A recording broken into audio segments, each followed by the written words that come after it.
So I'm going to get started.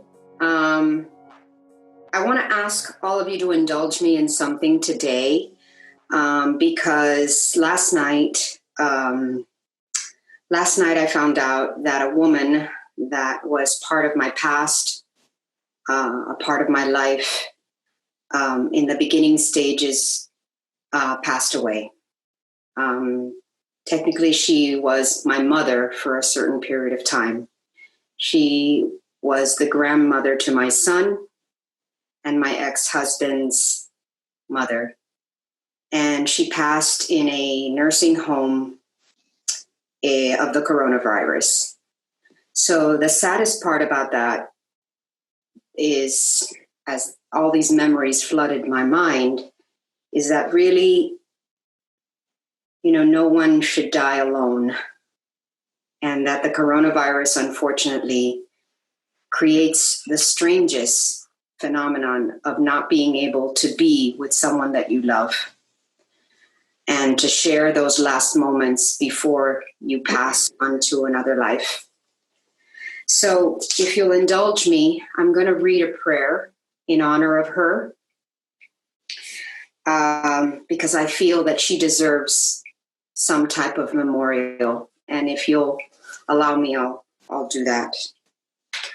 So this is for Olga Pila, a woman that led a very hard and pretty dysfunctional life, that suffered a great deal because she entered into a marriage of dysfunctionality, of alcoholism.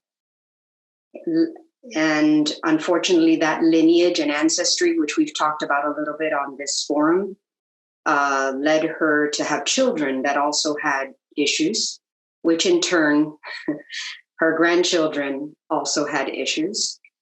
But I chose last night, when I found out about her passing, to remember the things that she taught me, the things that she exposed me to, and to honor her in that way. Because she was a very, very smart woman that found herself in very sad circumstances. But I learned from her incredible things. First, I learned from her, she took me my first trip to Europe when I was 15 years old. She was generous enough to invite me to go to. I was only 15. And that trip changed my life. It expanded my mind in a way that I had never experienced before.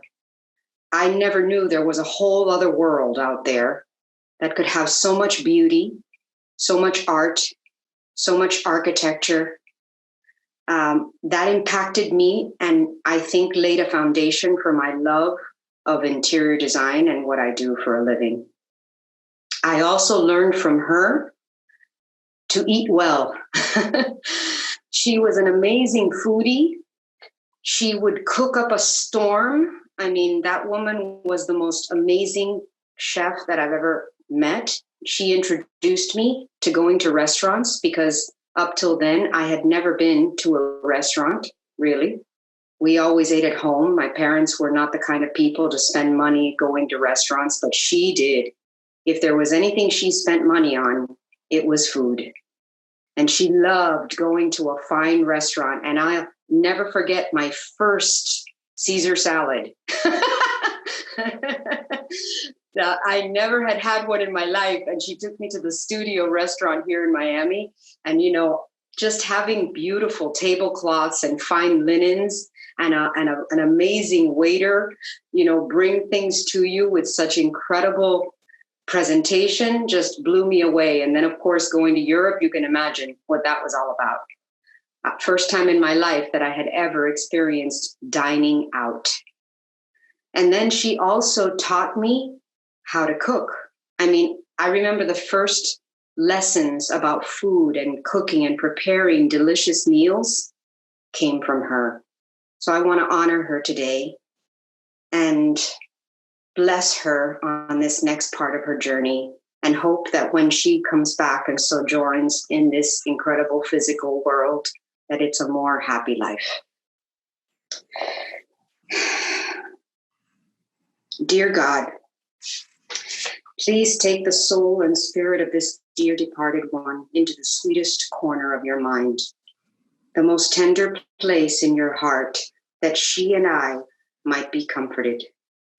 For now she has gone, and I pray, dear God, for the strength to remember she has not gone far. For she is with you and shall remain so forever. She remains within me, for we are all in you together. The cord that binds us one to the other cannot be cut, surely not by death. For you, dear God, have brought us together, and we remain in eternal connection. There is no power greater than you. Death is not your master nor mine.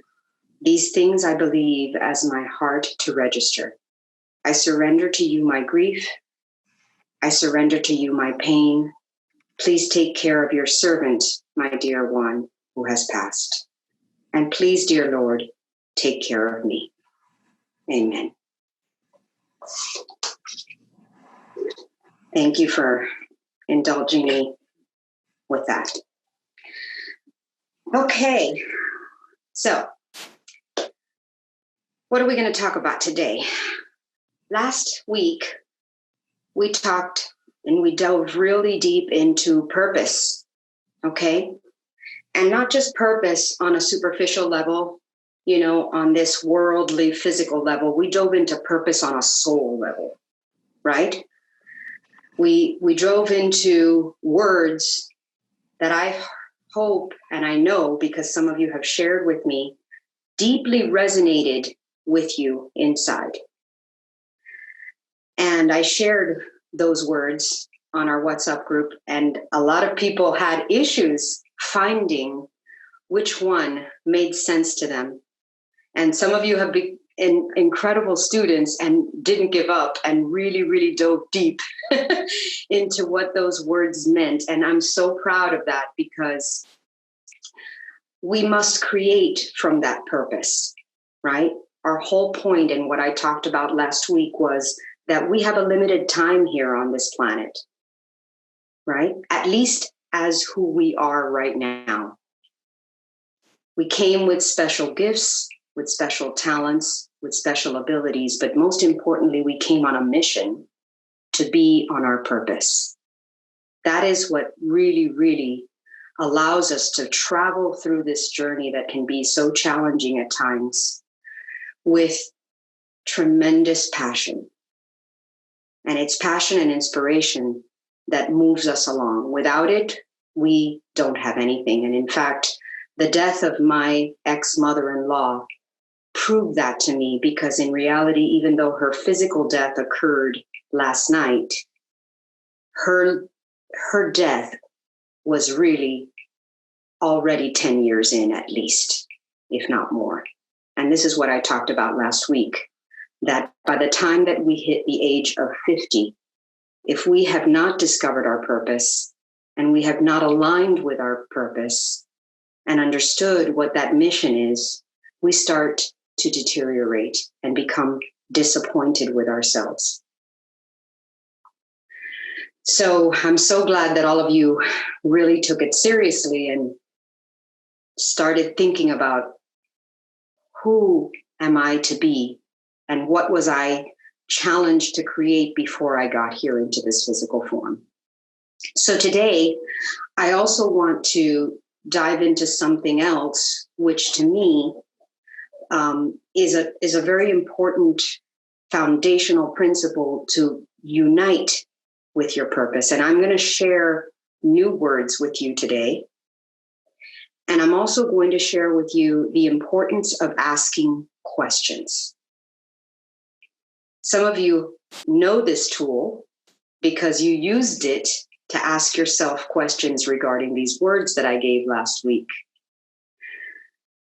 Asking questions of yourself, of the universe, and of a higher part of your being is one of the most incredible tools that you can use in your arsenal for living.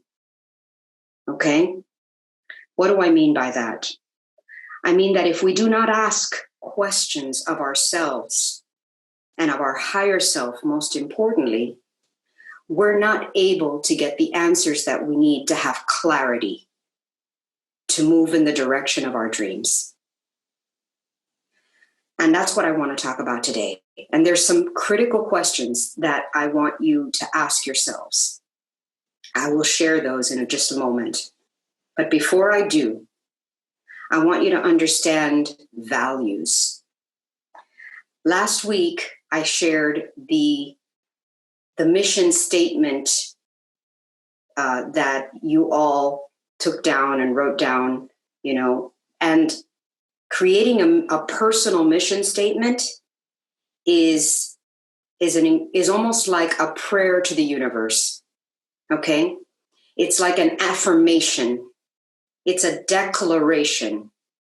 What is a declaration? A declaration is a vocal intention that you project out into the universe. Okay? So when you intend with belief, with declaration, you put a thought and power of words out into the world that then reflects back towards you, right? So if those of you who have not had an opportunity to write a mission statement, like I taught you last week, Leslie, you weren't here with us last week, and Maribel, you weren't. Please make sure that you reach out to me or hear the recording and get your mission statement down on paper. The reason I'm saying and emphasizing this is because what we think, say, write down, we ferment, we eat in a way that is incredibly powerful. So if you haven't gotten that information, I will put it on. I actually afterwards realized that I hadn't put it on the WhatsApp. I only put the archetypes and all the other information, but I didn't put that mission statement cheat sheet. Let's call it a cheat sheet on there. Okay? I did listen to the recording, but I didn't listen to it till last night. So that is something that I'm going to work on, and it actually made good conversation with Fernando and I. So thank you for that. Okay, good. I am glad. So today I'm going to talk about values, because having a mission statement as well as having your core values written down is also incredibly important, because those things kind of cement together. Okay. So first we establish our underlying theme for this life, right? And again, remember that it's not permanent. It can change. It can evolve like mine did. Mine evolved from creation to teaching, right? So it can go through different stages throughout your life, okay? But it has to resonate from within. So what is a value? What is a core value? When we talk about core values, we're like, I have no idea what that is. That's what, at least when it was introduced to my thought process, I didn't understand what that was because no one had ever taught me. So a value, they're very much a personal philosophy and ethic. And then our ethics are societal. Okay, just like I spoke before about the difference between spirit and soul, right? Remember, I spoke that the spirit is part of the quantum field, the consciousness, but that the soul is your own individual journey through it. Values and ethics are very similar. Ethics. I'm sorry, can you repeat that again? Personal, like the definition of what it is? Okay, yes.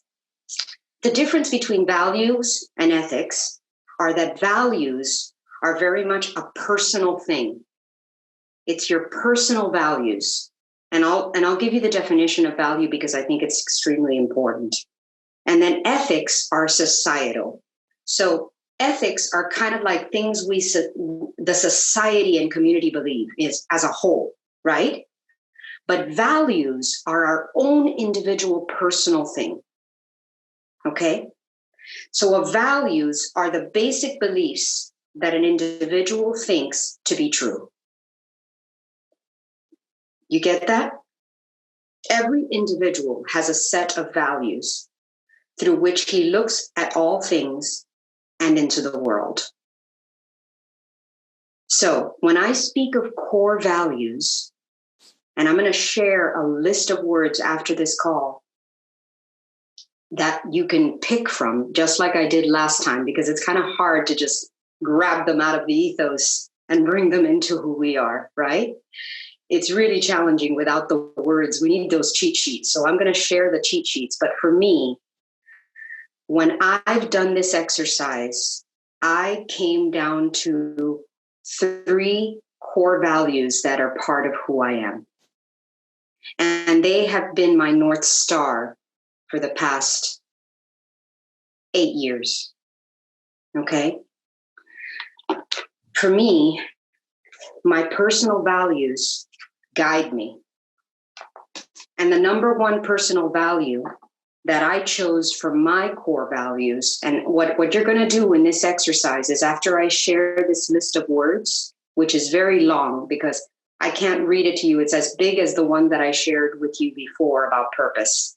Okay? You're going to pick 3 to 5 words that you believe are your values, are your core values. Okay? And remember, values are the basic beliefs that an individual thinks to be true. So for me, my first core value became authenticity. To be authentic became my core value because without it, I felt lost. I felt like I was living somebody else's life. To be authentic for me was understanding how to behave within every situation that occurred in my life. That became my first core value. My second core value is spirituality. For me, connecting with spirit every day, every moment, and being and feeling connected is incredibly important. It is another North Star for me. And number 3, my third core value, going from the top list, you try to put them in order of priority, right? Is wisdom. Now, wisdom is something that I want to also talk about because there's a big difference. We get confused about what wisdom is, just like we get confused between values and ethics, just like we get confused between spirit and soul. Okay? Wisdom is knowledge applied. So we live in a society in which we are constantly bombarded with knowledge, right? Information, data, information, lots and lots and lots of information comes into the brain constantly, right? But if we do not take this knowledge and apply it, we do not get to wisdom, right? So to me, wisdom is my third core value. Because for me, without wisdom, we cannot apply anything of the information that comes into the brain. And that goes back to the connection between the mind, the body, and the spirit. So think of knowledge as the mind, right? And think of wisdom as the heart. Okay? So whatever comes into the mind has to be channeled through and connected to the heart. It is our goal to bring the knowledge that I'm giving you today and that I've been giving you these last weeks, connect them to our heart. That's when they become of value to us, right? So when I analyzed this list of values, and I'm going to read a few to you so that you can get an idea of what I'm talking about. Acceptance, accomplishment, accountability, achievement, advancement, adventure, affection. These are all values. I'm not going to do the entire list, but out of that entire list, my three were authenticity, spirituality, and wisdom. And then I added two more that were part of what I believe is my truth. Remember last week we talked about our own truth? Okay. So what is your truth becomes your core value. And if those things are aligned with your purpose, man, you are soaring like an eagle. So joy for me is another very deep value. Joy is different than happiness, which I mentioned in a previous session. To me, joy represents all kinds of other words like adventure, fun, right? Excitement, passion. If I had to take all those words, I could roll them in to the word joy for me. So joy is another one of my core values because I believe that we all deserve to live our life in joy. That's who I am. Now, happiness is a different thing. Last night, when my son called me crying, I was asleep and I woke up and I knew when I saw his face on my phone, I knew something was wrong. As a mother, you know, instantly. And I could hear him sobbing on the other side of the phone. And I was sad. I was sad for him. But yet, even in my sadness, I was joyful. Now that sounds weird, right? But to me, it's not weird. To me, joy is being in that state of faith and understanding and connectivity with God, even in moments of sadness. And understanding that all is well, even if you're sad. Do you get that? So even though I was tearing up for him and understanding that he was going through a sad moment, I was also joyful to know that this woman had brought certain things to my life that had been purposeful, right? Her life was not in vain, even though it was dysfunctional, even though there was a lot of sadness and pain in her life, and she suffered. But it wasn't meaningless. It was meaningful. Because I have memories, and I grew, and I became who I am because of her intervention in my life. And that's what's the most important thing that we can know about our lives and our purpose is that every single moment, every connection, every relationship, in fact, the whole point of being in a relationship is for our own growth. Whether it's for 1 week or whether it's an entire lifetime. There are no accidents in this incredible earth school that we're on. None whatsoever. So my core value remains joy, even in moments of sadness. So that was my fourth core value. And my fifth core value is a tough one to pick because it's hard. As many times I have felt almost a little maybe guilty or, it brings about a lot of emotions in me. And that is to influence. influence is also, look, my throat starts getting locked up. So funny. I can feel it, like getting stuck here. I have mixed feelings about influence. And yet I know that I'm an influencer, right? That's my 5th core value, guys. And it's funny because I love doing this because as I revisit and teach it to you, I get to revisit myself.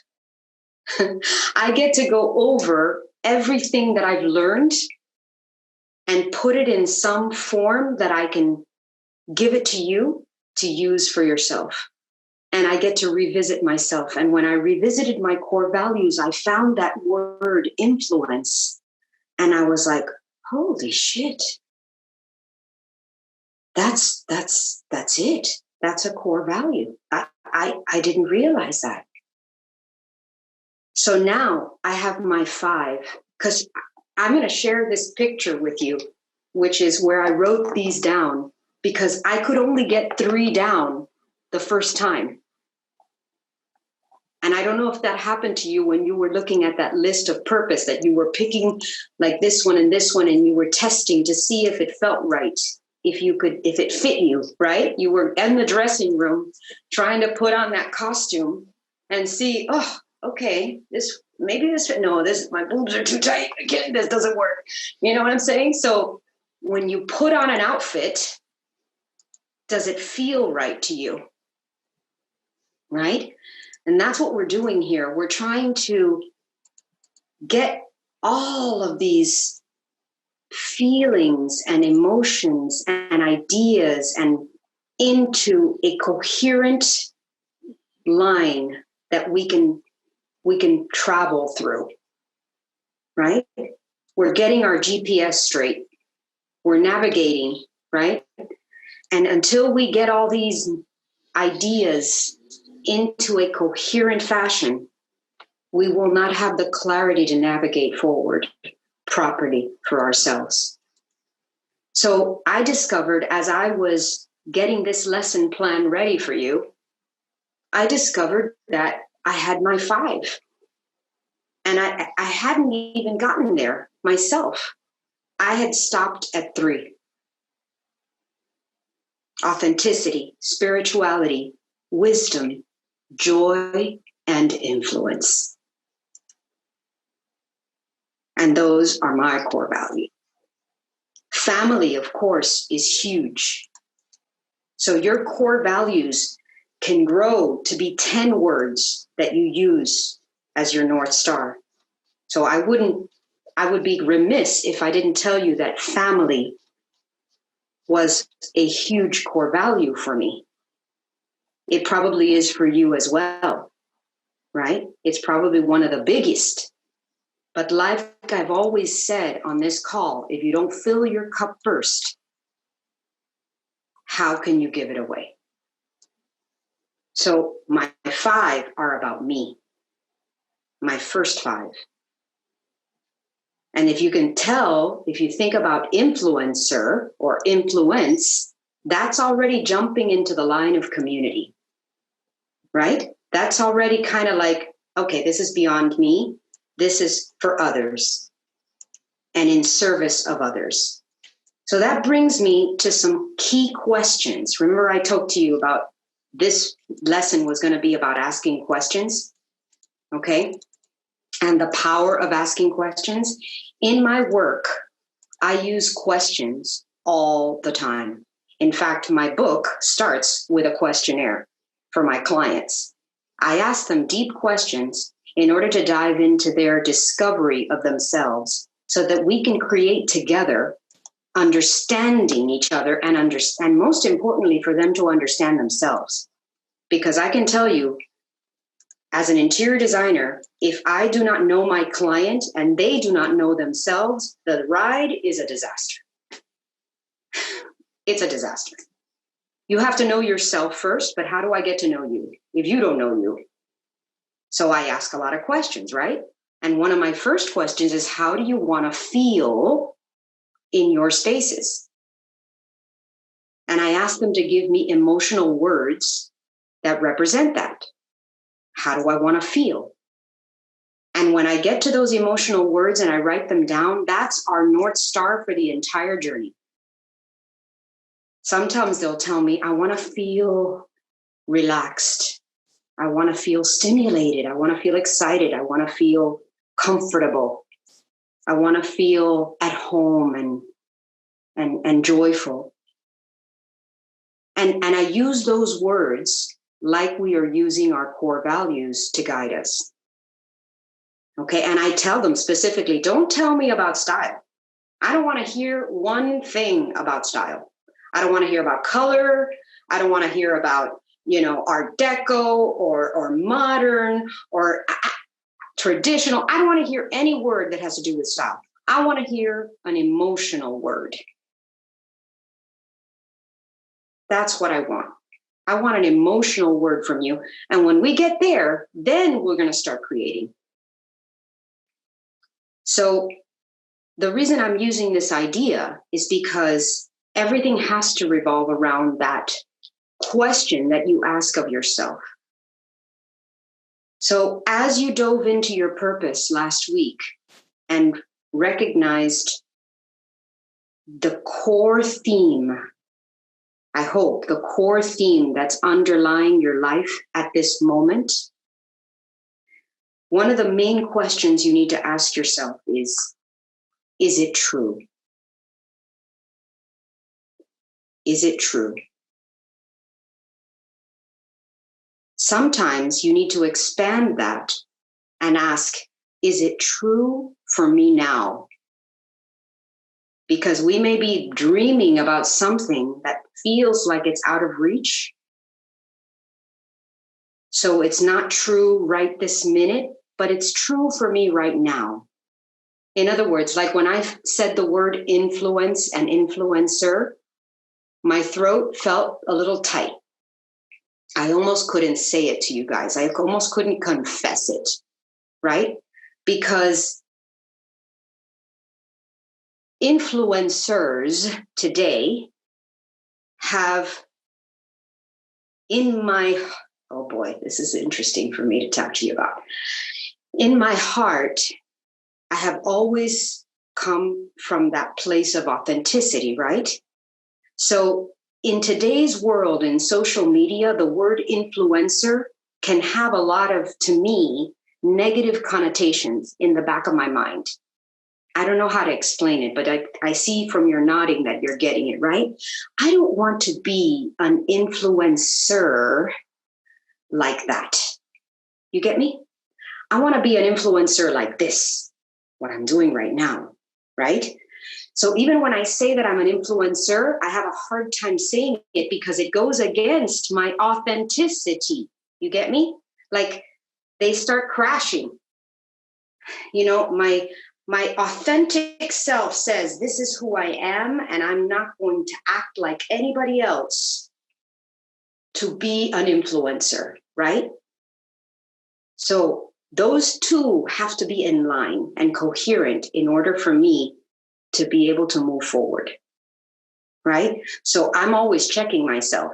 Am I being authentic? Is this who I really am? When I come and speak to you, am I being true to myself? And that's what you have to ask yourselves too.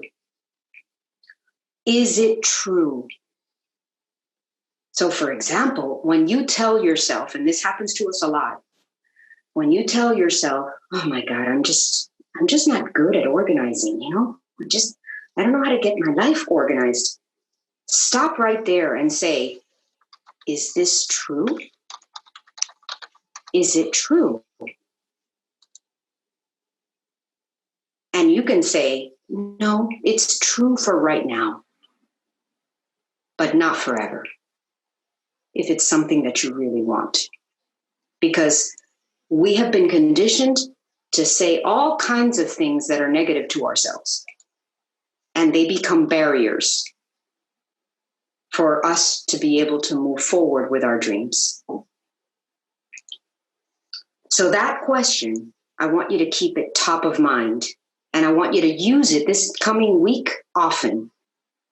When you find yourself having a thought, you need to ask yourself, is this true? So for me, when I say the word, I am an influencer, and saying it powerfully, like I am, that's another key thing to say. I am, what am I? I am an influencer. I can add the word, I am an authentic influencer. And now I feel so much better. Now I feel like, yes, this is good. This is true. Do you get that? So here are 5 questions that I want you to use in your daily practice. Okay? Last week, you recognized thematic purpose. So now, what do I want to spend the rest of my life doing? What would give you the greatest satisfaction? So that's question number 1.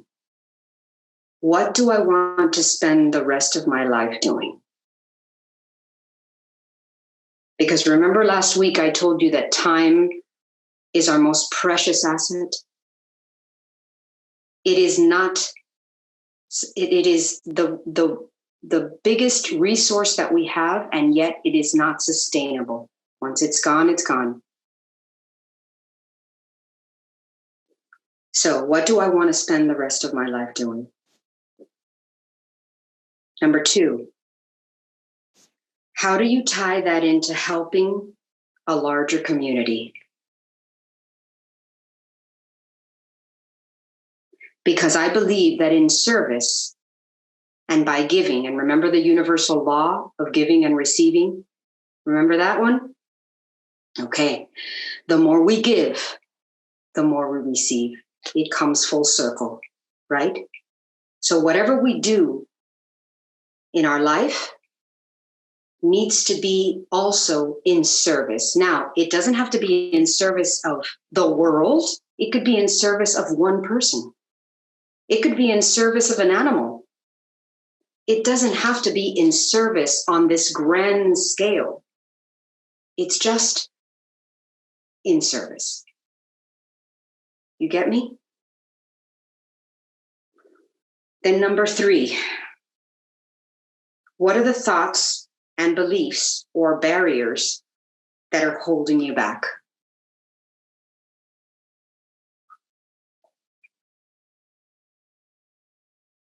So this is a big one, guys, because for me, when I got to number 3, I said, oh, here I go again. Am I enough? That's the barrier that holds me back, believe it or not.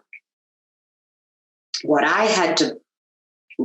the resistance that I got on the other end of that question was my old beliefs that say I'm not good enough. And believe it or not, that came from the traumas of my abusive relationships. Okay? The trauma of my abusive relationships caused me to believe somewhere back there, really deep, that I'm not good enough. And a lot of people, and a lot of women especially, we carry this burden. A lot of our ancestry pushes the belief and conditioning that we're not good enough. This is deeply rooted, guys. This is like deep, deep, deep shit. This is the kind of stuff we carry from way back, that we're not good enough. So I don't know about you, but that was my biggest barrier. And sometimes it leads to self-sabotage. Like when we don't think we're good enough, we'd rather quit something that we would love to do because we're afraid that we might succeed, that we might be good enough. And that, I believe, is one of the deepest wounds that we have in our feminine DNA. Okay? So that was mine. And I'm still working on it, guys. Don't think that this is not like ongoing. This is all the time. So when I ask that question, what are the thoughts, beliefs, and barriers that are holding you back? Answer that question very thoughtfully. Okay? And then I want to throw in a beautiful affirmation that I love from Louise Hay, because one of her most important affirmations is so simple, and yet we forget it. I'm going to borrow it because it helps me to overcome when I feel that I'm not good enough. I say, I approve of myself. I approve of myself. I approve of myself. It's such a simple term, right? I challenge you to write it on a mirror. Whatever mirror you look at in the morning, take one of those dry erase markers and put on there, I approve of myself.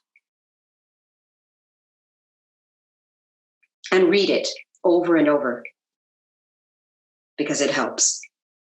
Because it changes the thought pattern that you're not good enough. So what's number 4? So number 4 is, what would you change your perception about this barrier? Now, I'm going to stop at the word perception, because as you know, perception is reality. Whatever you perceive something to be is what you believe it to be as your reality, as your truth. So if you were able to change your perception around something, around that barrier that is holding you back, what would it be? How would you cross that bridge of belief to break through and be who you're supposed to be? B, can you pose that question again? Yes. What would you change your perception? What perceptions and beliefs would you change in order to break through this barrier? So for me, I shared mine. My perception that I'm not good enough changes to I approve of myself. You get me? That's me. And this is reflected in my life many, many, many times, because there's been so many times in my life that I've had huge dreams, been so close to breaking through on a big level. Like I'm talking, having my furniture collections purchased by major manufacturers so that I can receive royalties. I mean, exposing my collections to the world, big time stuff, being on TV. I was on TV before celebrities that were on HGTV were on TV. Okay. I was invited to be on TV years ahead of time, which is kind of this pattern that I've had my entire life. I'm always like 10 years ahead of the game. And then by the time that the 10 years go by, it's like, hey, wait a minute, I did that 10 years ago. What happened? So that has been my patterning. And I've recognized that pattern is because of that little thing in the back of my subconscious that says I'm not good enough, that I have to be somebody else. Those things didn't come to major fruition because I still have that little lump in my throat every time I think I'm an influencer. And until I resolve that, you don't break through. And I'm sharing my deepest issues, because the most important thing is for you to understand that we're all on this journey of recognizing what our deepest issues are. That's the whole purpose that we're here. And purging them and letting them go. It's when we do that that we break free and we find our joy. So becoming aware of them is critical to moving beyond them, to creating that bridge. I'm talking about perceptions and beliefs that are holding us back from crossing the bridge into our greatest potential self. Okay? And lastly, and this is incredibly important, because remember the universal law of action? Okay? Do you remember that one? What are the actions I have to take towards this? What are the actions? Asking yourself, what are the actions that I have to take towards this? Towards breaking this barrier, towards changing my beliefs. Those five questions are part of this daily practice that allows you to get on purpose, that allows you to move forward into the world in a way that is empowered, with clarity. Because now you have aligned the thematic person you are, that you came into this world to be, and you've aligned it with your core values that you've selected, your personal positive belief systems that are going to become the mission of your life. And then you can decide what you want to do with it. Once you decide what you want to do with it, then you can move towards it with action. And action is extremely important, because action is the momentum that carries this idea forward. Without action, we have nothing. So one thing is to think it, feel it, know it, but if we don't put it into action, we won't get there. Okay? So asking yourself these questions allow you to move in the direction of your dreams. Okay? So the importance of asking those questions is huge. And I challenge you to revisit them. Don't just write them down today and put them on your nightstand or stick them in a drawer. Take action with daily practice. Read them. Read them to yourself. Write on that mirror, I approve of myself. Because we need practice. Okay, what is a yoga practice, right? What is a meditation practice? Practice is doing something over and over and over and over and over again until it becomes a habit. And this is how we build positive habits. If we don't build positive habits, we cannot replace negative habits, which we all have. We all have them. You know? The things that I have chosen to do in my life that keep me on a positive practice have become a routine that daily I go through.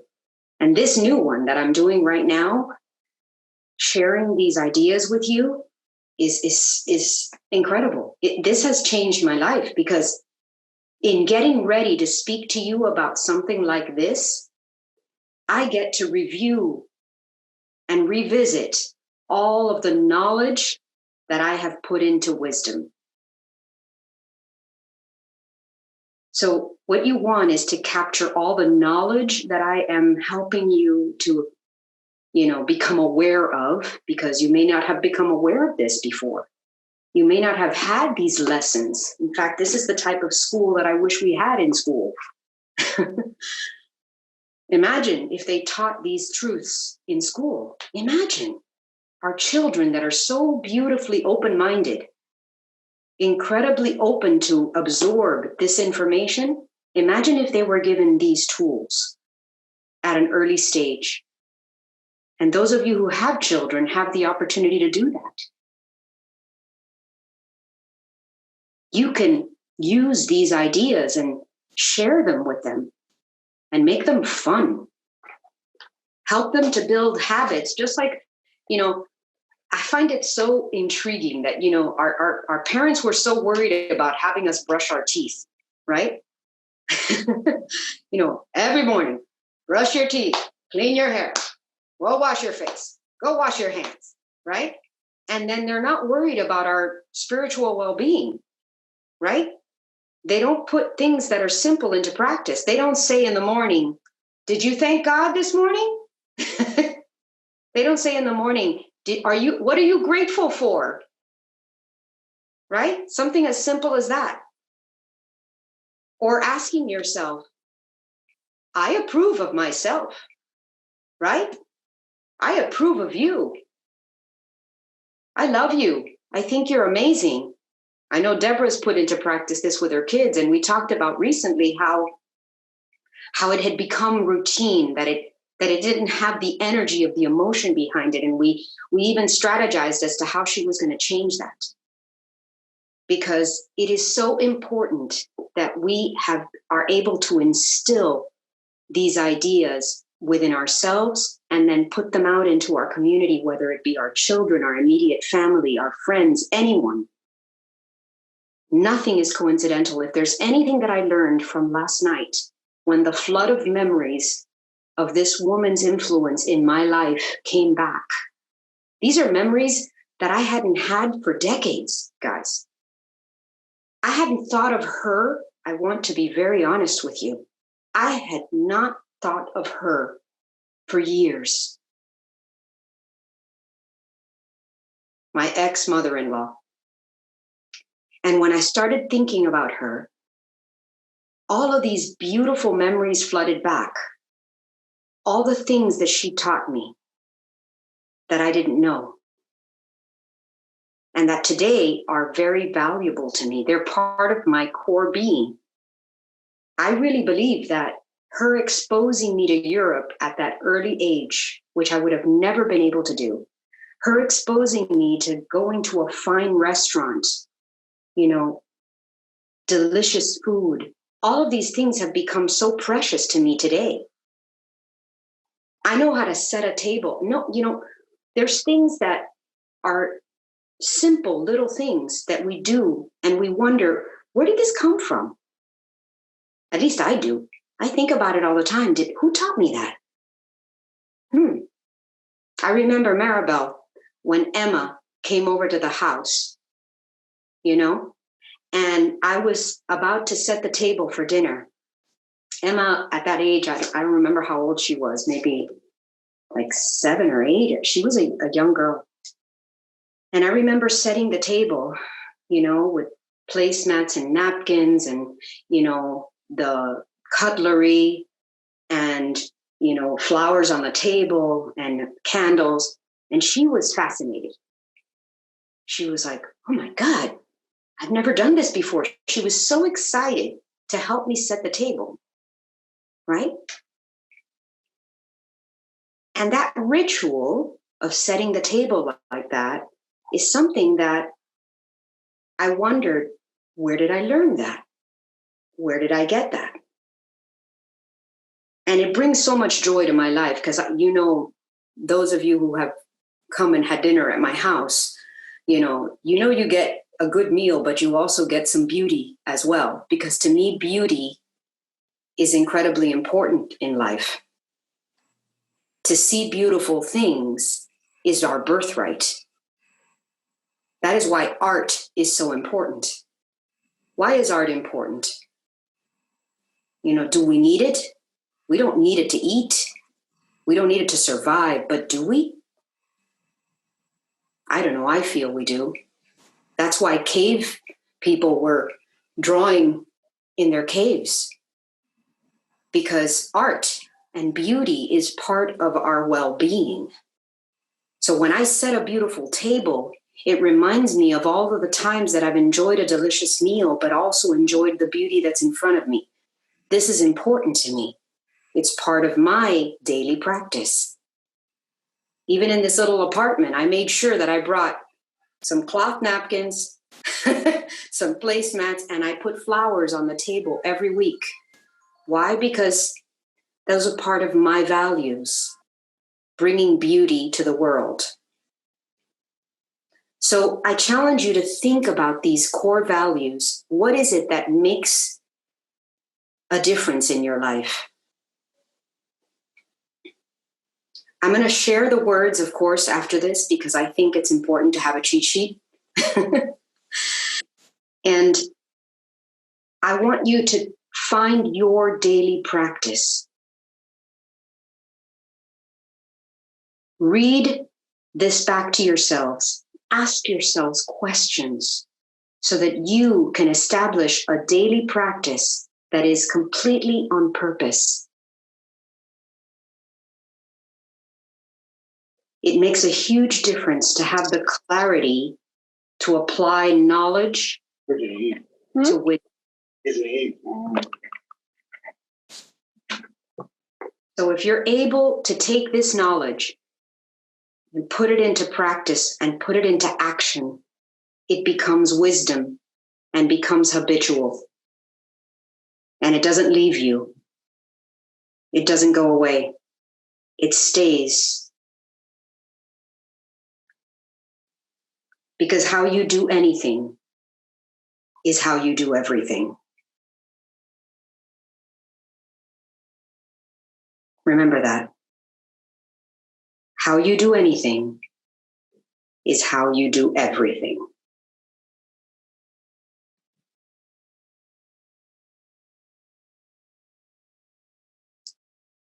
So I'd love to hear from you guys. Does anybody have a mission statement they want to share? Tatiana, I loved your post. Thank you so much for sharing that with us. That I loved shaman, by the way. I could see you as shaman. I could see you as healer. I definitely feel those two. Well, thank you for sharing your story about your ex-mother-in-law. I think that's beautiful, especially how you handled it. Even before you said anything, I wanted to say, I do see purpose in her life, through you and the legacy that she left behind through you. So thank you for sharing that. Yeah, it was an eye-opener last night. I was almost asleep and the call came in and I was like, wow.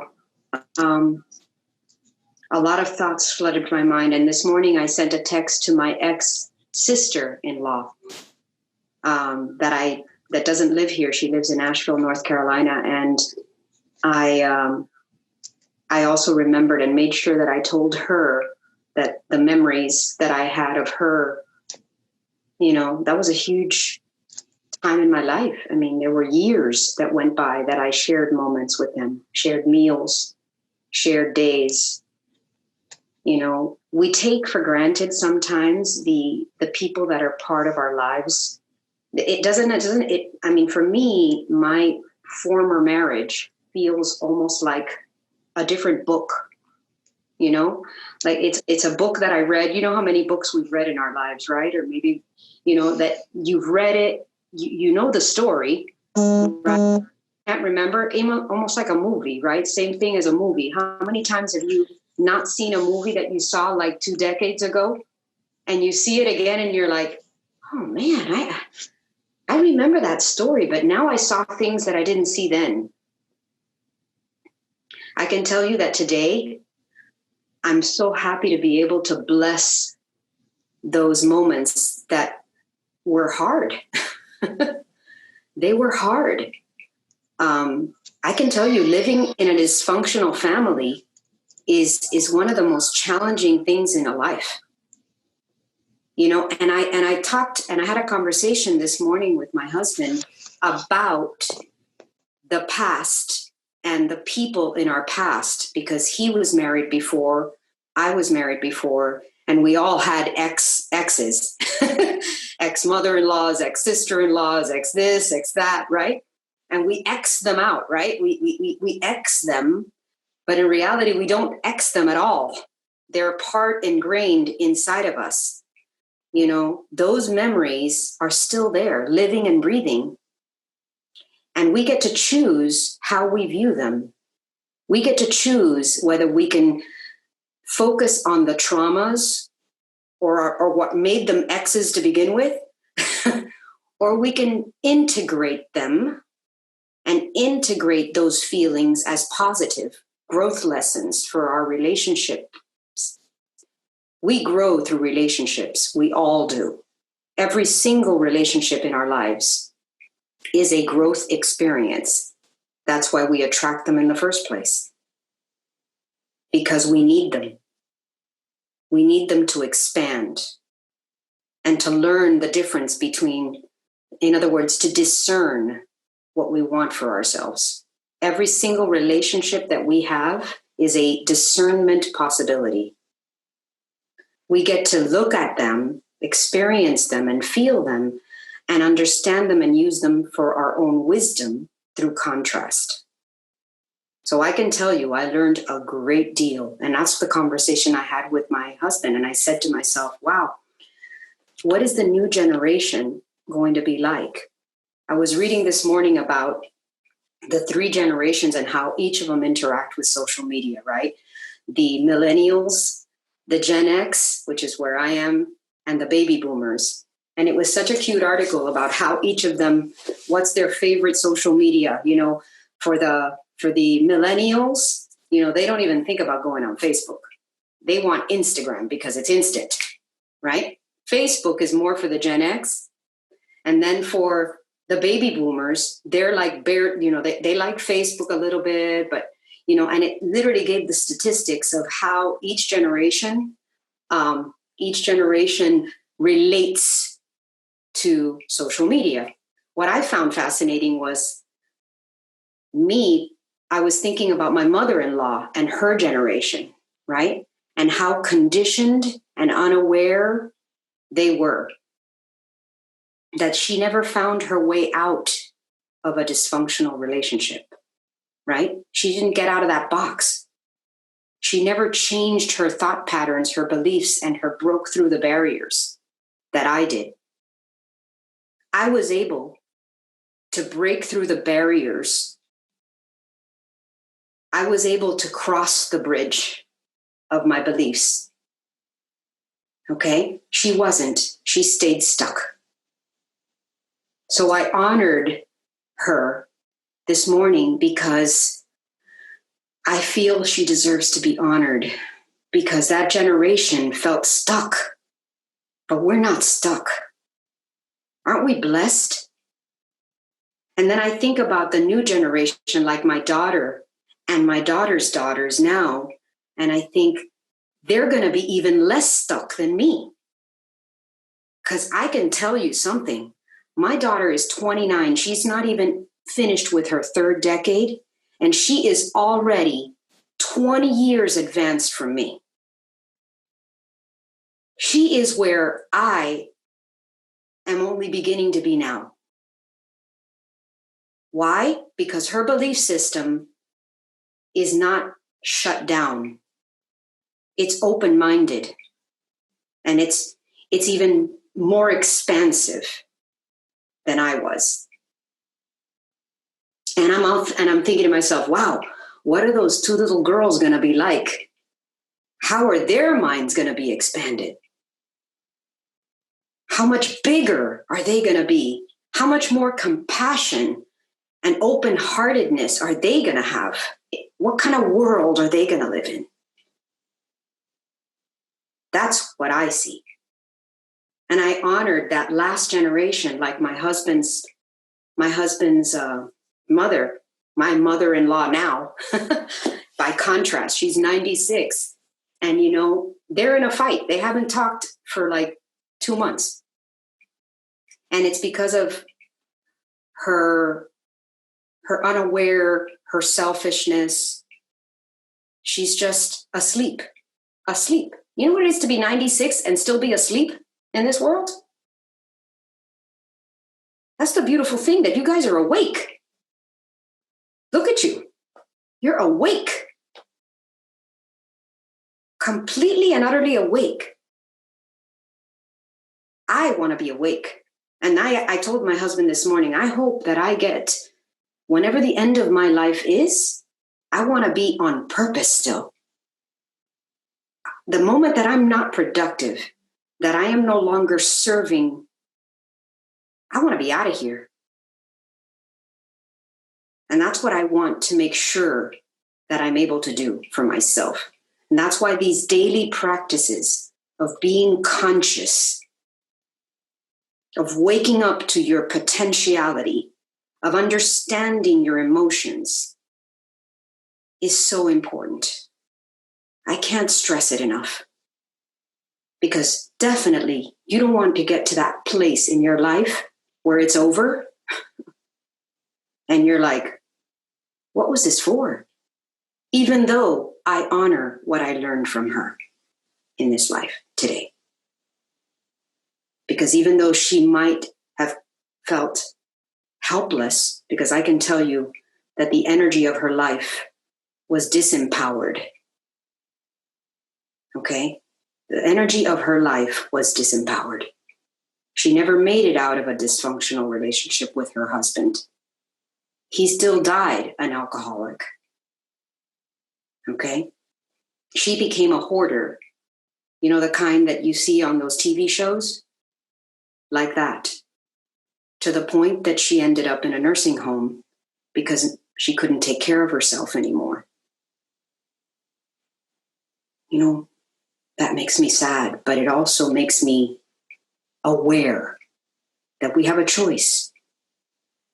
And we can change our thoughts and we can break through barriers if we are just given the tools and the assistance to do it. So her story doesn't go down in vain. It's just something to think about so that we can make a difference for ourselves.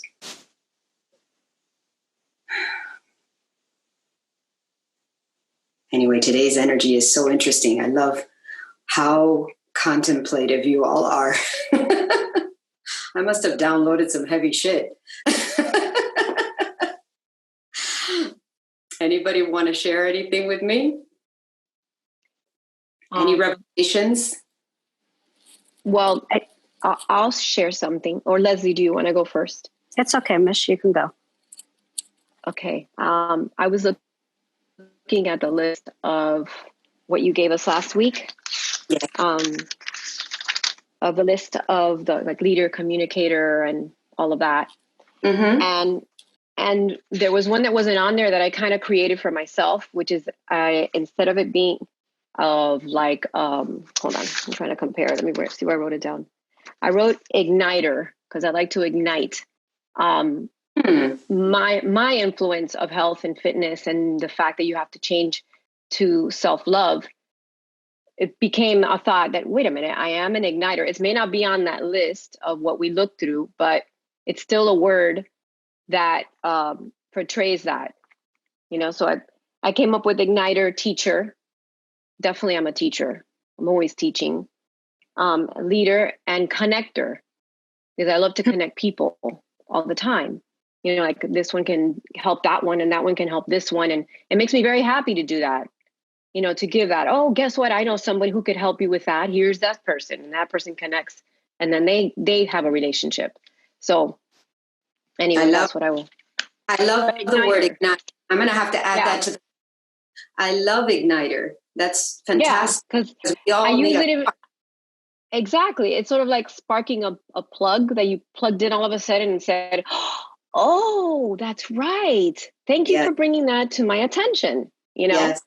Yes. I So, could totally definitely. see it as an igniter, Meech, and I love that. And I Yeah. tell you, that list, like the list that I'm going to share with you today after this class, is just a reference. Like, I invite you to do the same thing.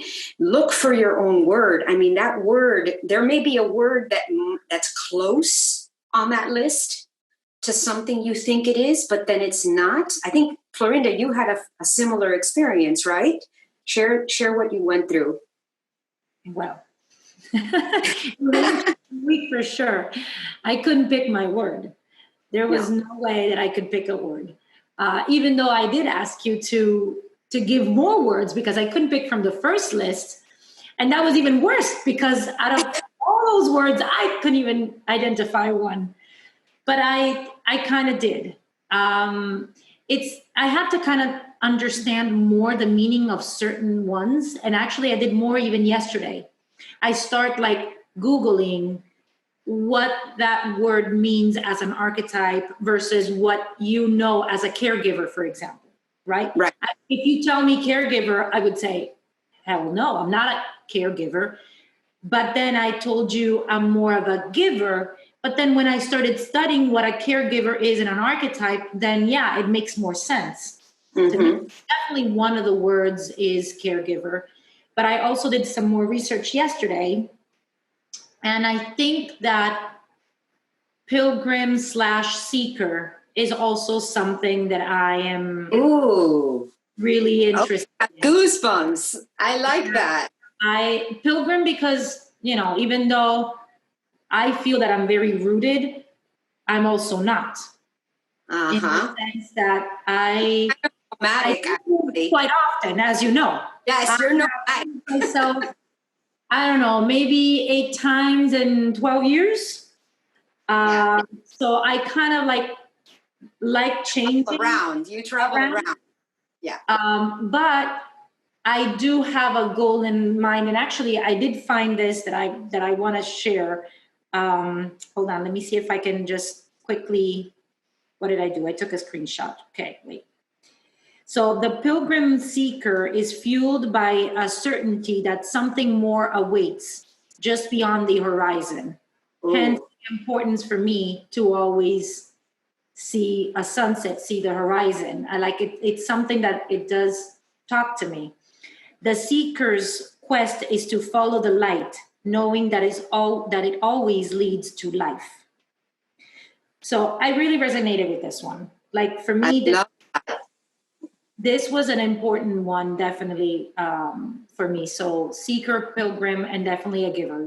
I am a giver, no matter. Yes, you are. Many different ways. It's not, it's in many ways. So, yeah. Well, it's funny.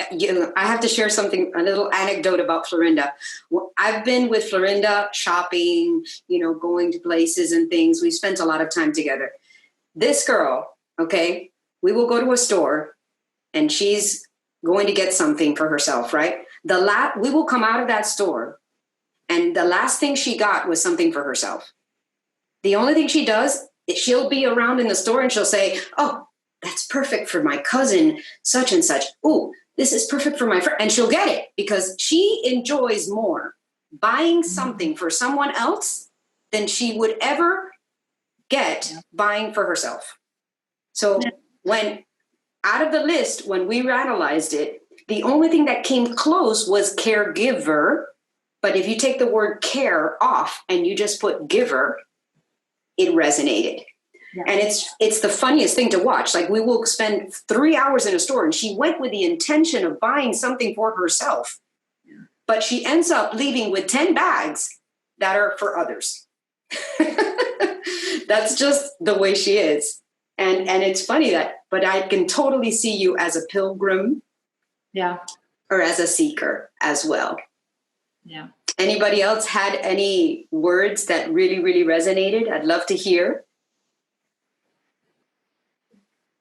Deb, did you get yours? Well, you called me during the week, so we went over it. But I'll share. For me, what resonated with me was leader, warrior. But then we spoke about that, and we realized that the word about warrior, because I had a different understanding of warrior, right? Changer, definitely.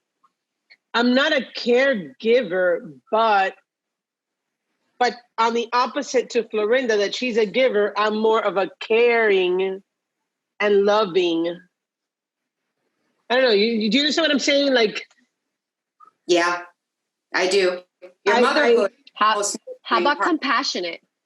Okay, compassionate. Hold on, I'm writing that down. Compassionate. Nurturer, maybe. Compassionate. Nurturer, yes. And nurture. You know what? I'm gonna piggyback on that word warrior, because I don't know if you guys remember when I told you that I had originally circled the word warrior in my own. This was 6 or 7 years ago, okay? And I recognized that warrior was a tendency, okay? A tendency that was the energy behind the word warrior was really that of survival. Okay. If the word survivor was on there, I probably would have picked it versus warrior. And be careful when you pick a word like warrior, because a warrior, by its very definition, is always at war. Okay. So for me, when I picked warrior, it was because I felt that I was always at war. I was always fighting for something. Remember when I told you that I hate when people say, let's fight this and let's fight that and let's fight injustice and let's fight cancer and let's fight diabetes and let's fight all these horrible things that are happening into our world, because you cannot fight fire with fire. You have to balance it with love. So it's just, we are mistakenly conditioned to believe that we need to be in that state of fighting, because our whole society talks about this as if it's nothing, right? As if fighting for injustice is such a good thing. But it's not, as evidenced by the riots that we experience when we're trying to protest something that we don't believe in, right? Or that we believe in. We want to balance that with love, with compassion, not with fighting. So I know that we need to change our mentality. And that's one of the biggest things that I spoke about today, is breaking the barriers of our belief systems. I want to share something, B. Mm-hmm. Last week, ladies, and then we'll go to Raquel because she's lifting her hand. But two things I want to say. Number one, I shared the core value list on the link, and I also shared it in the WhatsApp group. So okay. And there's over 100 and something words. But I wanted to share that last week when B called me and we were talking about this, I shared something with her, which I haven't shared with a lot of people, or with no one. And it was that we go back to that self-sabotage, right? Or that knowledge of not accepting, right? And for myself, I have a really hard time accepting that I can do things and that I do manifest things, and that I have developed and created so many things, right? And I don't believe that. I'm like, nah, I'm not going to be able to accomplish this. Or no, I can't do this. Or no, I can't do that. And that's horrible, you guys. B made me see something. And she told me, she's like, Deb, every time you manifest something, you're a great manifester. And I was like, what? Like, really? Me? And I didn't get that, but I realized it after she said that to me. And then last week when I shared with her again, this idea of that I can't believe it sometimes. So most of you know that I have my own traditional company, but I'm also doing another business. And sometimes I'm like, I don't think I'm going to be able to accomplish this, but I'm accomplishing it. But I tell myself, I don't think I'm going to be able to do this. I don't know if I can do this. And that's a horrible feeling. And B was making me understand. She's like, Deb, you need to accept it. You got to accept your gifts. You have to accept what you do, what you were doing. You know, you are, and it's like I don't see myself as an influencer at all, right? At all. And the other day, one of my girls in my office, she was like, "Oh, what? You're going to be an influencer now?" And I was like, "No, I'm not." And I was like, "I'm not trying." That seems to be the word of the day. And here's what's interesting. Just like the word warrior can have a positive or a negative connotation. Remember that the lesson of cause and effect, the lesson of good and bad, polarity, duality, that's what we live in, right? So every single word has its yin and its yang.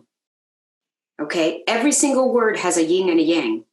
The thing is, are you associating it with the yin or with the yang? Do you know what that means? Are you associating that word with its positive charge or with its negative charge? Like I was with the word influencer, right? I was associating the word influencer with its negative energy. When in fact, what I need to shift my thinking into focusing on the positive energy behind the word. Do you get that? So Christina, do you mind if I share your revelation? That's actually, I was about to. Would you share yours? Yes, and it's also brought a lot of controversy and to this topic which you talked about today. So I was actually one of those who just digged it. As soon as I got this assignment, I was like spent like 2 hours of finding out who am I, because that was my already like 2-month search of my life purpose, and that was perfect. And with the first list that HB sent, nothing resonated with me. And like there were some couple words like connector and like communicator, which I didn't consider myself good one. Like you said, an example right now, a lot of you also didn't feel what actually you are, the right. So, and then when we said the second time, when I started to read down and I read the last one, and it was witch. And everything became clear to me, but it was terrifying. And it was like I had a headache before that. Like the whole being was screaming, like, how can you not see what you are? Because like I have a lot of science around me, like my favorite numbers, 13, I like crystals, I like stones, I love nature. I cannot harm anyone. I cannot even do boxing because like I kind of have a refusal of harming someone. And now it all makes sense to me.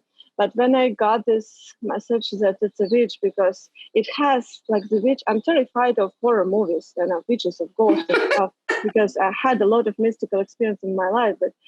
And I just like, no, it's bad. I cannot be that. And then like I said, okay, like, but it feels right, and it feels like free. Like I'm free. Finally, I found it, and like I knew that it's it. So I started to look at this up.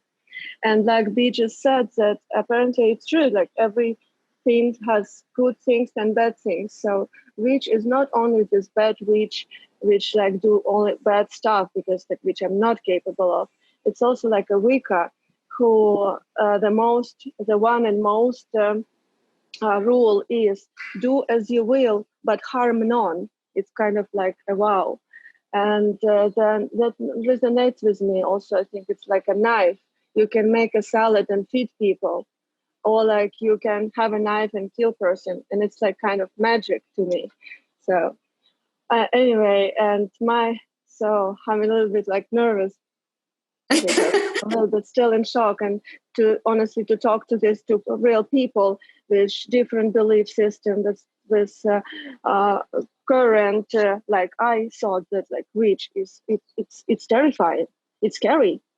So like as much as I am like that, and my mission is I create magic on earth for the highest evolution of whole that is, and like for the highest evolution of everything, like this godness or like repeat your beautiful mission. Yeah, I create magic on earth for the highest evolution of all that is, not all that is, because all Not, this is implies to each that is. whole, the whole thing, the whole, Yeah. the whole raising, like the whole planet beingness, like universe, the whole liveliness of each moment. So, like the big picture. Yeah. That's what so, I but wanted I want. I'm sorry, but I want to have one more question.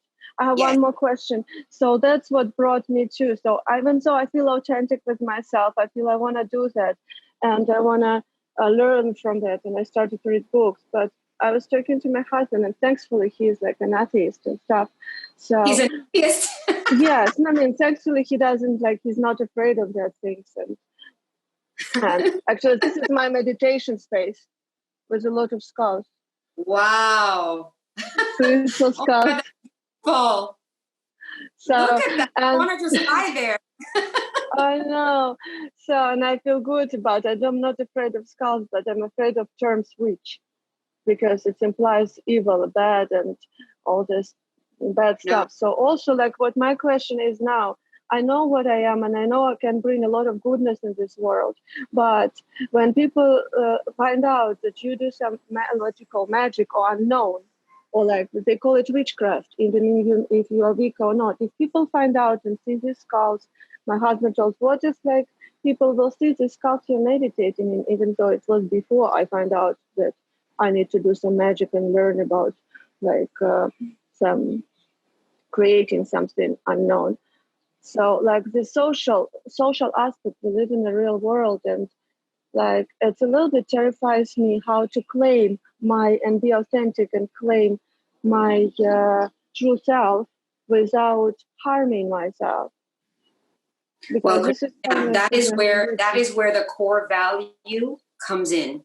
I'm so glad you're bringing this up because this is perfect. That is where the core value comes in. For me, actually, believe it or not, even though you are struggling with the negative connotations that our society puts upon that word, and that's very valid. It's a very valid point. The truth is that you cannot please everyone.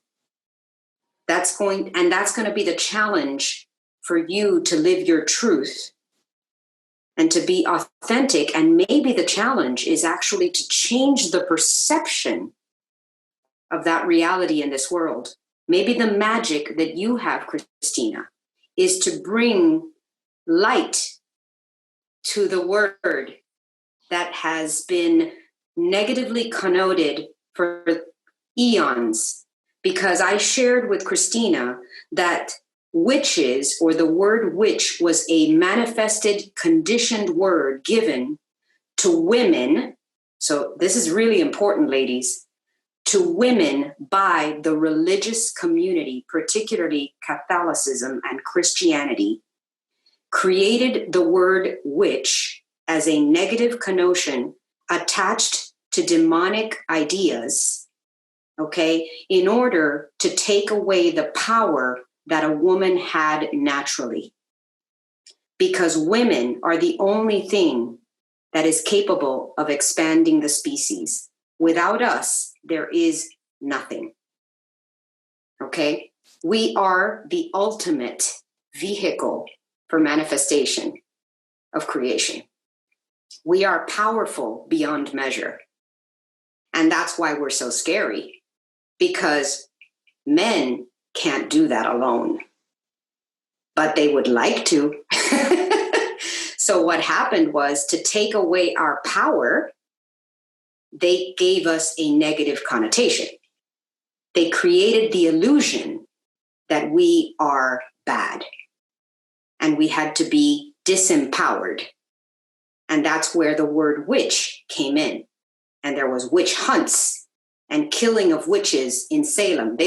Anybody that was an alchemist, which women are natural alchemists, by the way, we are able to carry an egg fertilized in our womb and bring it to fruition with the least amount of effort. They cannot. Okay, we are the ultimate alchemists. We are deeply connected to Mother Earth, okay? And that's why we're so powerful. But power can be scary.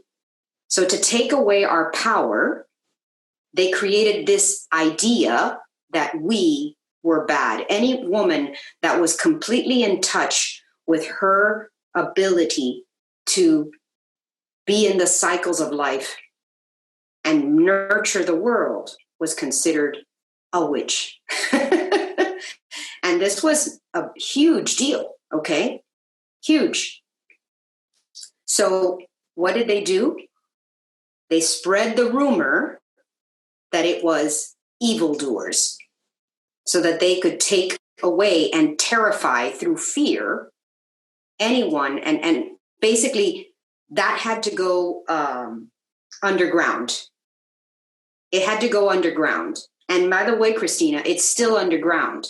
So, but maybe what you are charged to do is to bring that magic back.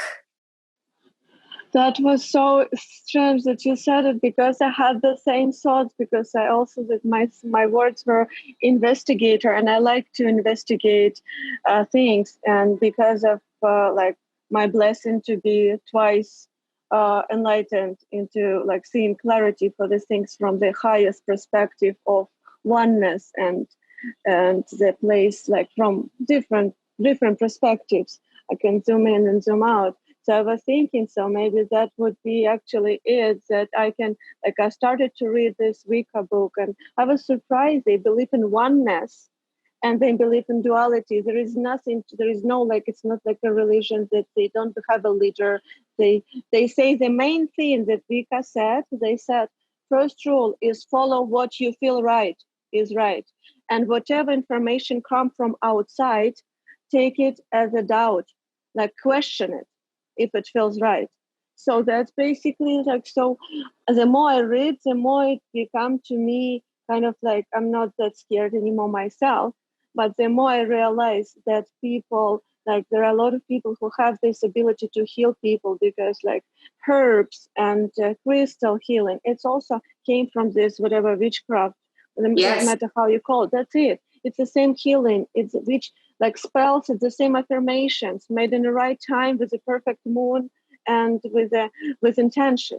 So there are a lot of things. In fact, healers, what happened was that they transformed healers into witches. That's what they did. They took anyone, the gift of healing, except for men, by the way. Men could be doctors. Women that were healers were witches. So that's what exactly the society did. So when you struggle with the word communicator, Christina, because you're still working on your voice, you're still working on the ability to spread this word out into the world and alchemize or change the perception that these healing modalities that are beyond the typical are in fact good. So I see it as I have goosebumps. And already a lot of thoughts how you totally like get me again and always. And that's how I see it now, my mission even more clearly. So I will investigate just like what it is for, and what, like how it emerged and what can it bring. So basically this is a power, it's wonderful power, which we can use, power of earth and herbs, how to heal, enhance healing on the planet and people. Yes. So, and how to bring more to people, so people will not afraid to use the power of earth and water.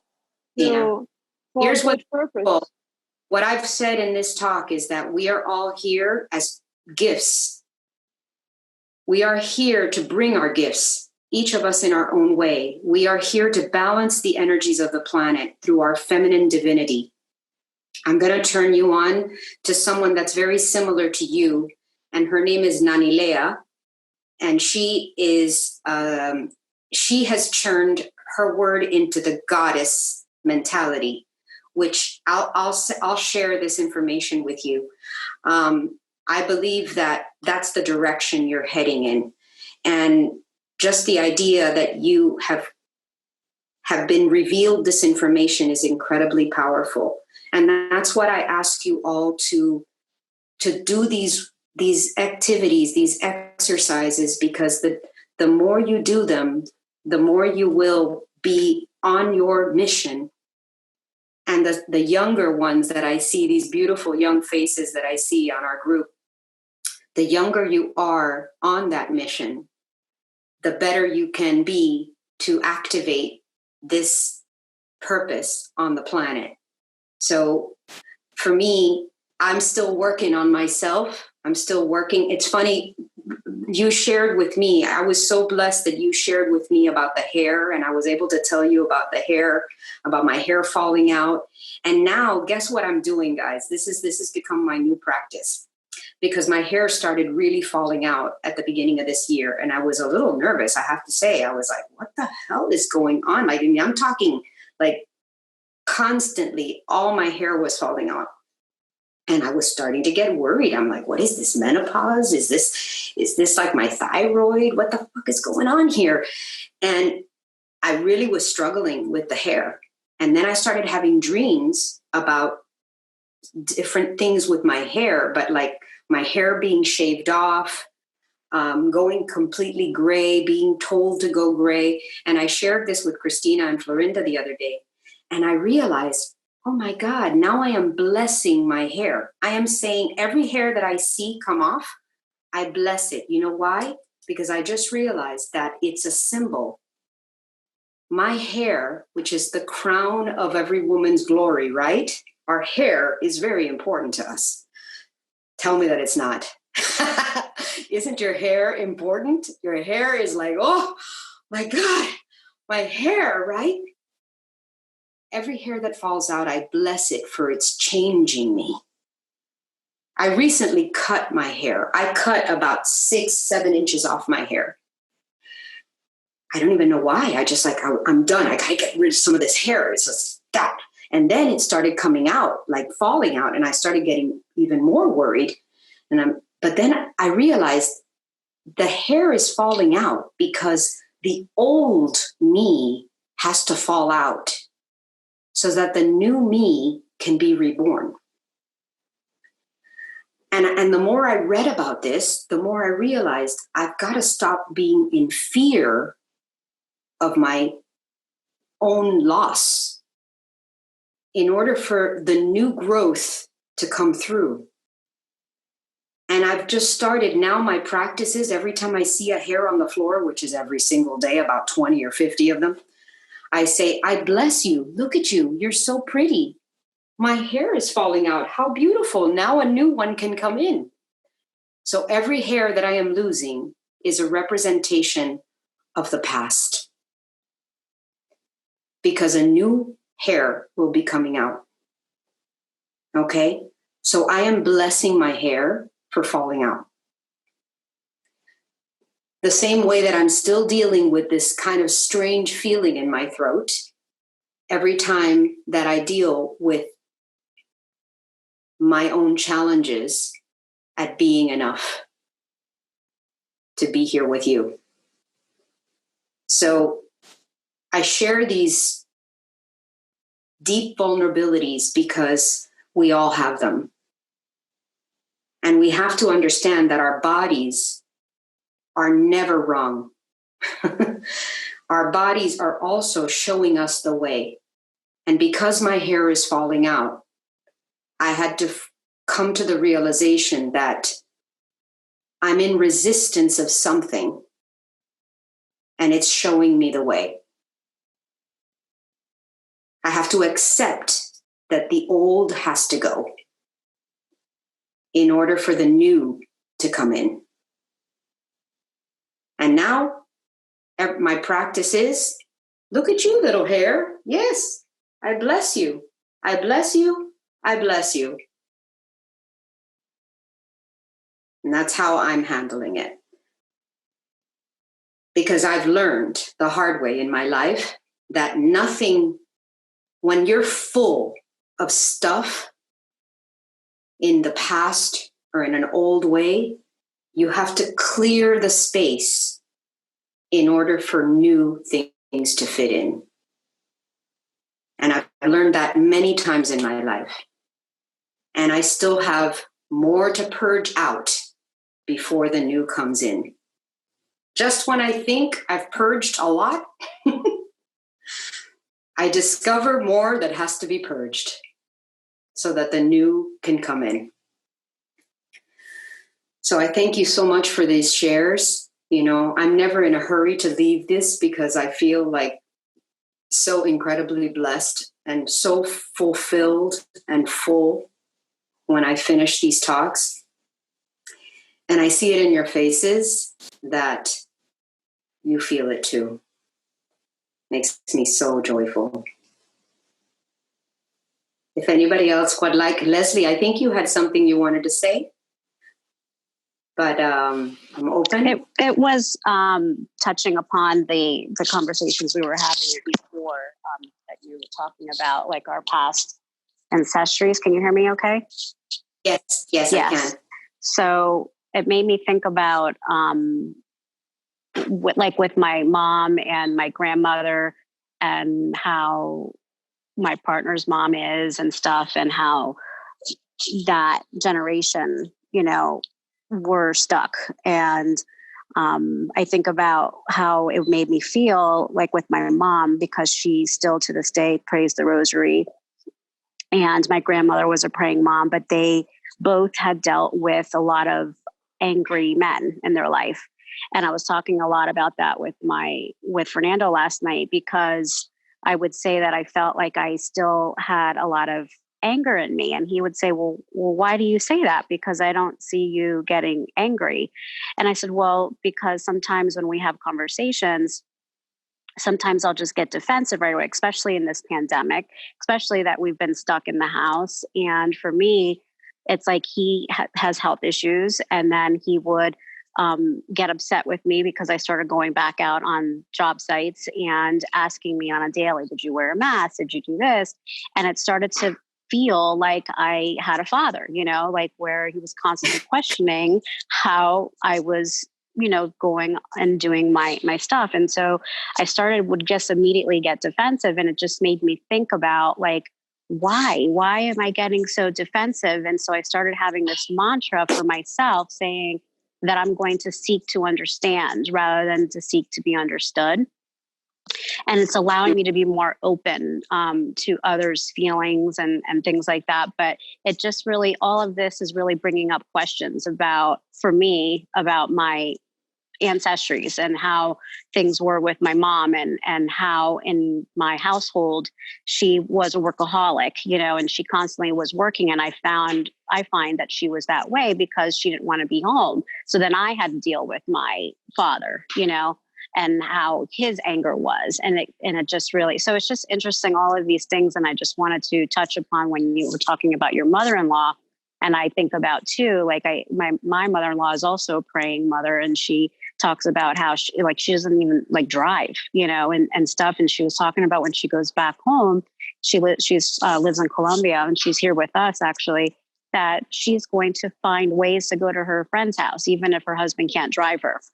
So I thought it was really cute that, you know, she made comments like that, you know, so she's on her own spiritual journey too. And so all of that stuff is just really intriguing to me. And I'm really excited to talk to my mom more about those kinds of things.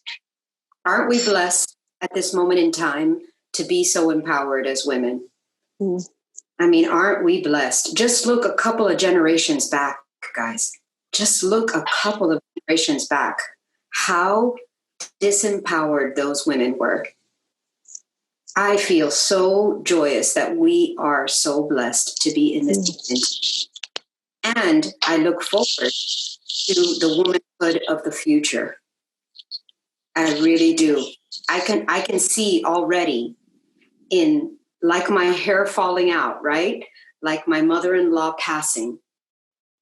That generation is leaving for the new to come.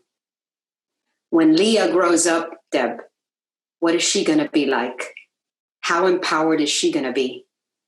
Right? Totally different. Whoa. Wait.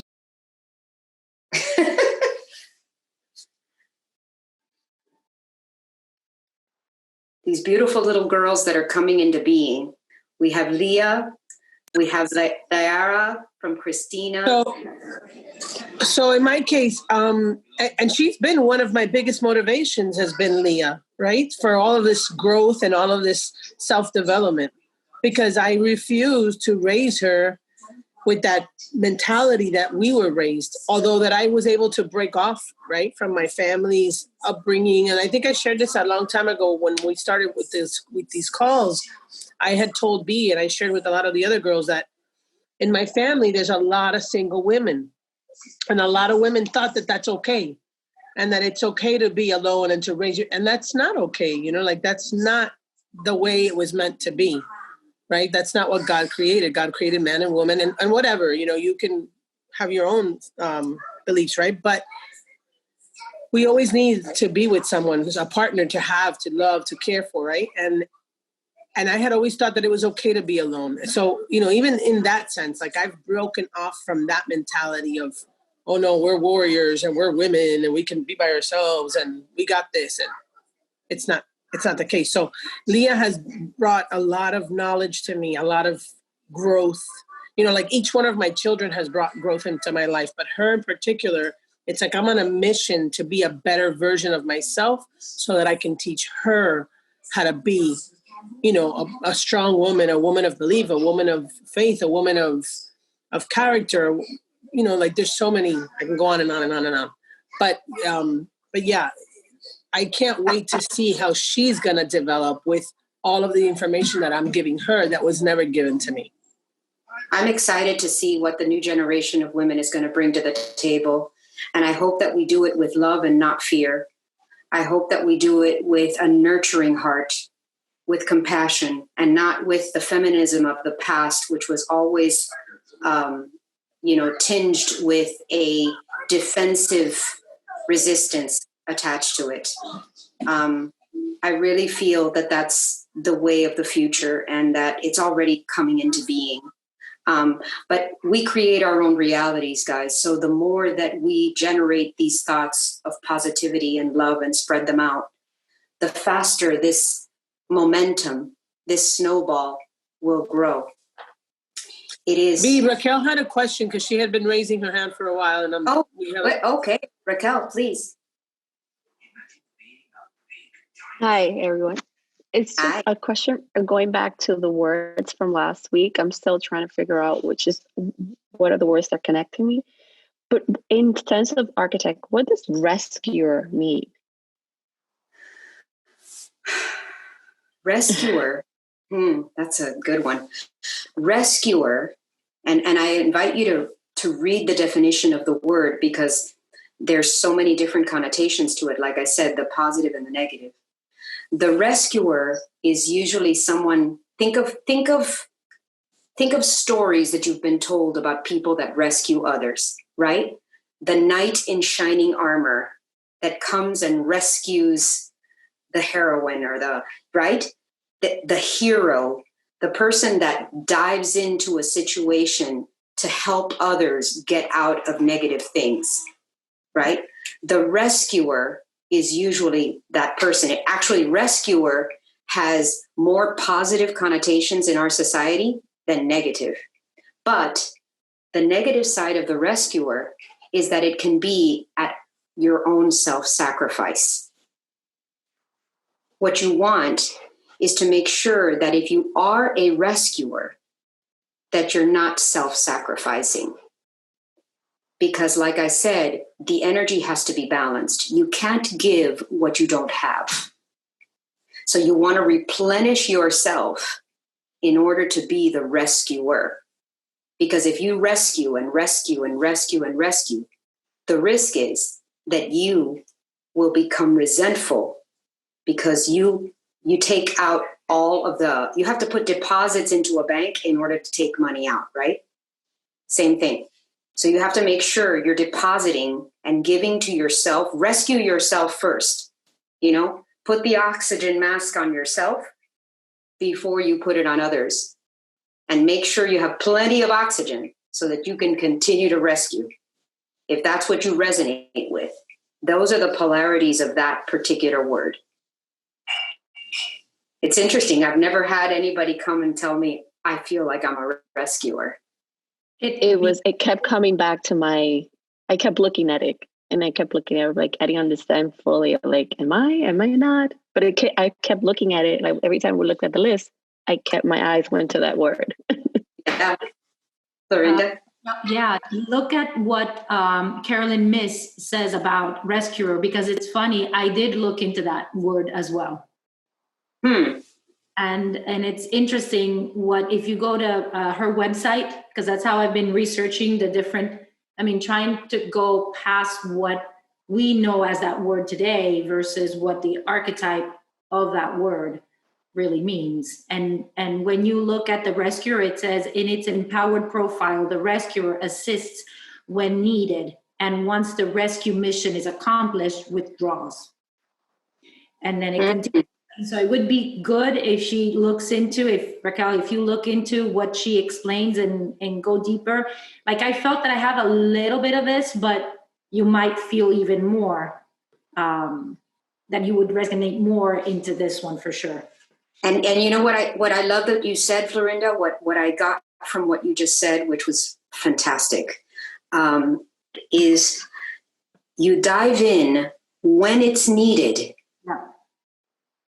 Only when it's needed, because what you don't want is to become an enabler. You understand? What you want, it's like detaching from the ego. So right. What I really liked about the rescuer is that it's the opposite of being in your ego, because you only act when you're needed, and then you depart, and then you're not. It's not about wanting to keep proving how you can help and help and help. No, because then it's your ego that wants that. Instead, you only act when you're needed, and then you're gone. With detachment. Yeah. If you attach your own sense of worth to it, it becomes part of the ego. If you detach and all you do, it's like a gift. Exactly. It's like giving a gift. That's why you resonated with that, Florinda, because when you give a gift, if you expect something in return for that gift, then you're in your ego. Exactly. If you give just because you want to give, you're not in your ego. Right.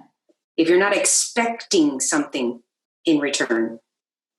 And I'm glad that you mentioned Carolyn Myss, because she's a phenomenal writer and teacher and medical intuitive. And there's many resources. I also want to mention, Maribel's starting to read Louise Hay's book, You Can Heal Your Life. This is a book that I highly recommend. I have it on my nightstand. I go back to it all the time. These are resources for you to dive in to further understand who you are and how you can evolve to another level. There's no way that I can cover all that ground in these Sundays, but I can expose you and connect you to these resources that are available to you. And trust me, they're very easy reads. They're not the kind of thing that you're like reading a chapter and you're like, oh God, let me read that again because I couldn't get it. Oh, one more time. You know what I'm saying? It's easy stuff that's really, really pleasurable and very fulfilling. And for me, it's kind of like having a reminder right next to my bed, So what's the name? The name is You Can Heal Your Life by Louise Hay. And Carolyn Myss has several books. One of them, I've read several, but one of my favorites is called Sacred Contracts. And she's very into the archetypal, mythological ideas of these words that represent us and our humanity. It looks like there's a movie on it too, actually. Is there a movie? Louise Hay? Yeah. I'm not sure. I've never seen a movie, but I know that I refer to this book almost, every week. Yeah, you do. I think there may be, because when we went the name of the book again? You know how they had all those videos that you could see before for like 6 weeks? Oh yes. So maybe there is one. Yes. I vaguely remember. There is a movie that was produced almost at the same time that Wayne Dyer also had his movie. Oh, yeah. Yeah, it's a beautiful movie with Louise Hay. Yes, you guys should definitely look it up. I'm not sure if it's that one or The Power Within, but I think it's one of them because I think she did them simultaneously or something, or not simultaneously, but one. Yes. Yes. Raquel, the book is called You Can Heal Your Life. I'm even going to look at the movie too. And the other one from Carolyn, Miss? Sacred Contracts. Okay. Thanks, B. Yes. Well, ladies, I mean, we could do this all day. In fact, I was sharing with Deborah this morning that I love this so much that I think it would be awesome if we could, in the future, maybe put together like a retreat, like a 3 or 4 day retreat in which we can really not only enjoy a beautiful place, and get out into nature and hike and have meals together, but also share in these ideas almost like more of a workshop. I think it would be wonderful if in the future we could create something like that we could enjoy as a group together, because I also believe in the power of masterminding and having, a group of people. We raise our vibration up to the point that each of us starts to bring information that we don't even know was possible. So I hope that in the future I can create some kind of retreat that we can all participate in together, and be face to face and enjoy, relaxed time, downtime, as well as learning time. And as these recordings happen, I've started to recognize that there's definitely, it's almost like a course, right? It's like we're taking a course, we're taking a class and a course that progressively grows and allows us to leave with something that we can really use in our lives tangibly. So just an idea, putting it out there. I'd love to make that happen for us if we can.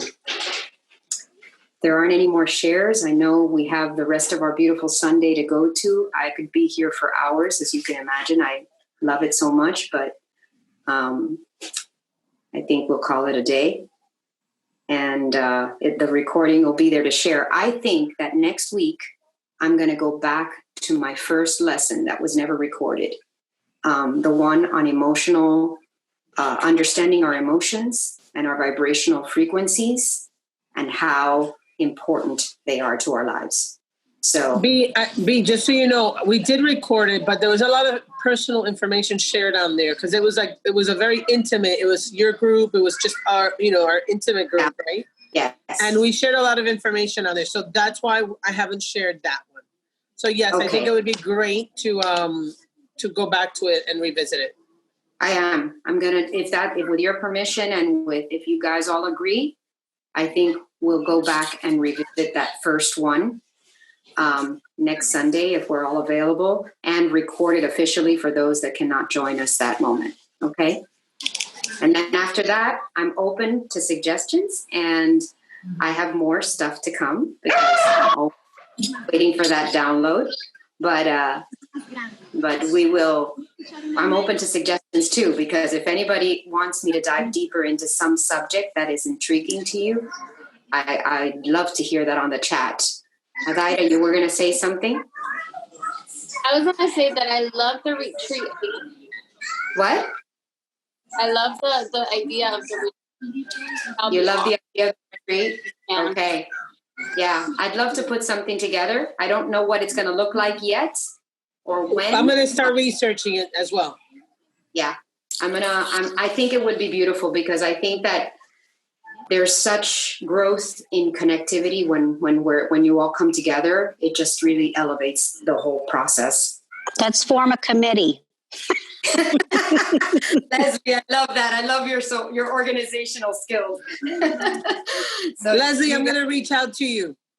Yes, beautiful. Okay, sounds good. Okay, ladies, we were thinking, I don't know, can you or something like that. Love you guys. Thank you so much for joining me. Thank you, B. Thank you. Thank you, B. Have a great weekend, everybody. Thank you, Deborah. Thank you so much. Thank you. Thank you. The organizer. Bye-bye. Bye. Bye. Bye, ladies. Bye, ladies. Bye, ladies. Bye.